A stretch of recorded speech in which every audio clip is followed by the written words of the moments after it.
বোন শিফা আক্তার আপনি জানতে চেয়েছেন, স্বামী স্ত্রী যদি ঝগড়া হয়, ঝগড়ার এক পর্যায়ে স্বামী স্ত্রীকে এক বৈঠকে 1 তালাক 2 তালাক বলে, তখন কত তালাক হবে? একদিন পর থেকে তার আগের মতো সংসার করতেছে, এতে কি তাদের গুনাহ হবে? তাদের করণীয় কি হুজুর দয়া করে বলবেন।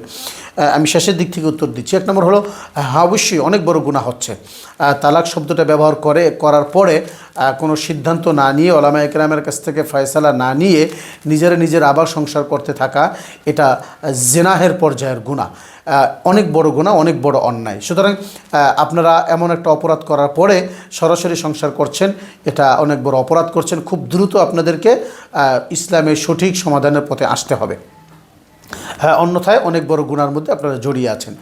এটা হলো প্রথম কথা। দ্বিতীয় কথা হলো, যেহেতু তালাকের আলোচনা, তালাক বিষয়ক কথাবার্তাগুলো বা মাসআলা সমাধান, এটা মৌখিকভাবে নেওয়া এবং মৌখিকভাবে দেওয়া, ওই দুইটার একটাও অনুমোদন নেই। আমাদেরকে ওলামায়ে কেরাম, আমাদের আসাদেজে কেরাম বলে দিয়েছেন, এবং ইসলামের বিধানও এটা, যে তালাক বিষয়টা লিখিত প্রশ্ন নিতে হবে, এরপরে লিখিত উত্তর দিতে হবে। অন্যথায় সামান্য একটু হেরফের হওয়ার দ্বারা, সামান্য একটু এলোমেলো হওয়ার দ্বারা মাসআলার অনেক পরিবর্তন হয়ে যায়। দেখা গেল মুখে একরকম বলেছেন, সেই অনুযায়ী মাসআলা দেওয়া হলো, পরে আপনার মনে হলো না আমি এরকম বলি নাই, ওরকম বলেছি। এই যে হেরফেরটা হয়ে যায়, একই জিনিস শুধু সামান্য একটু পরিবর্তনের কারণে অনেক পরিবর্তন হয়ে যায়। এই জন্য তালাকের বিষয়টা মৌখিকভাবে নেওয়ার এবং দেওয়ার সুযোগ নেই।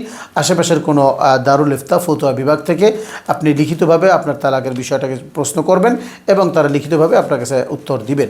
বিশেষ করে তালাক সেটা ঝগড়ায় হোক, রাগে হোক, যে কোনোভাবেই হোক, মুখ থেকে বের হওয়ার পরে ওলামায়ে কেরামের কাছ থেকে সমাধান না নিয়ে মাঠে নামা বা আবার আগের মতো স্বামী স্ত্রী চলতে থাকা, এটা অনেক বড় অন্যায়ের কাজ, জেনাহ পর্যায়ের গুনাহ।